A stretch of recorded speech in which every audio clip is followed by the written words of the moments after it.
ନମସ୍କାର। ଆଜି ହେଉଛି ପାର୍ବତୀଗିରିଙ୍କର ପୁଣ୍ୟ ଜୟନ୍ତୀ। ଭାରତବର୍ଷରେ ଓଡ଼ିଶାର ଯେଉଁ କେତେଜଣ ନାରୀ ସ୍ୱାଧୀନତା ସଂଗ୍ରାମୀ ସ୍ୱୀକୃତି ଲାଭ କରିଛନ୍ତି, ସେମାନଙ୍କ ମଧ୍ୟରୁ ଅନ୍ୟତମ ଅଗ୍ରଗଣ୍ୟ ହେଉଛନ୍ତି ମହାଶୟା ପାର୍ବତୀଗିରି। ଜଣେ ଓଡ଼ିଆ ସ୍ୱାଧୀନତା ସଂଗ୍ରାମୀ। ଓଡ଼ିଶାର ପଶ୍ଚିମ ଭାଗର ବା ସାରା ଓଡ଼ିଶାରେ ମଦର ଟେରେସା ଭାବେ ସେ ପରିଚିତ। ଭାରତୀୟ ସ୍ୱାଧୀନତା ସଂଗ୍ରାମରେ ନାରୀ ସ୍ୱାଧୀନତା ସଂଗ୍ରାମୀମାନେ ଗୁରୁତ୍ୱପୂର୍ଣ୍ଣ ଭୂମିକା ନିଭାଇଛନ୍ତି। ତାଙ୍କର ଜନ୍ମ ହୋଇଥିଲା 19 ଜାନୁଆରୀ 1926 ମସିହାରେ ବର୍ତ୍ତମାନର ବରଗଡ଼ ଜିଲ୍ଲାର ବିଜେପୁର ନିକଟବର୍ତ୍ତୀ ସମଲାଇପଦର ଗ୍ରାମରେ। ପାର୍ବତୀଗିରି ମାତ୍ର 10 ବର୍ଷ ବୟସରେ ତାଙ୍କ ଅଞ୍ଚଳରେ ହେଉଥିବା ସ୍ୱାଧୀନତା ସଂଗ୍ରାମର ସଭାମାନଙ୍କୁ ଯାଉଥିଲେ।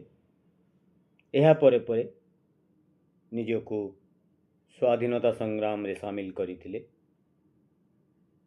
16 ବର୍ଷ ବୟସରେ ମହାତ୍ମା ଗାନ୍ଧୀଙ୍କ ଭାରତ ଛାଡ଼ ଆନ୍ଦୋଳନ ଡାକରାରେ ପ୍ରଭାବିତ ହୋଇ ସେ ବିପ୍ଳବର ନେତୃତ୍ୱ ନେଇଥିଲେ।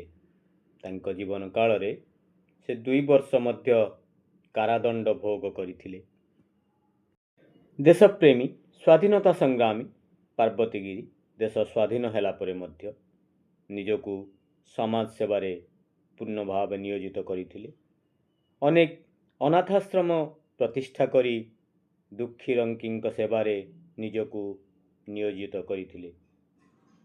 ତାଙ୍କର କୃତିତ୍ୱ ପାଇଁ ସମ୍ବଲପୁର ବିଶ୍ୱବିଦ୍ୟାଳୟ ତରଫରୁ ସମ୍ମାନଜନକ ଡକ୍ଟରେଟ୍ ଉପାଧି 1998 ମସିହାରେ ପ୍ରଦାନ କରାଯାଇଥିଲା ଏବଂ ତାଙ୍କ ସମ୍ମାନାର୍ଥେ ଡିସେମ୍ବର 2016ରେ ରାଜ୍ୟ କ୍ୟାବିନେଟ୍ ମଞ୍ଜୁର ହୋଇଥିବା ଏକ ବୃହତ୍ ଜଳସେଚନ ଯୋଜନାକୁ ପାର୍ବତୀଗିରି ଜଳସେଚନ ପ୍ରକଳ୍ପ ଭାବରେ ଘୋଷଣା କରାଯାଇଅଛି।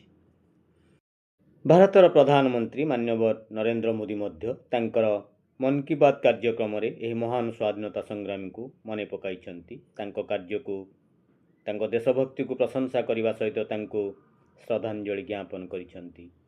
ଏହି ସ୍ୱାଧୀନତା ସଂଗ୍ରାମୀ ପାର୍ବତୀଗିରିଙ୍କର 17 ଅଗଷ୍ଟ 1995 ମସିହାରେ ତିରୋଭାବ ଘଟିଥିଲା।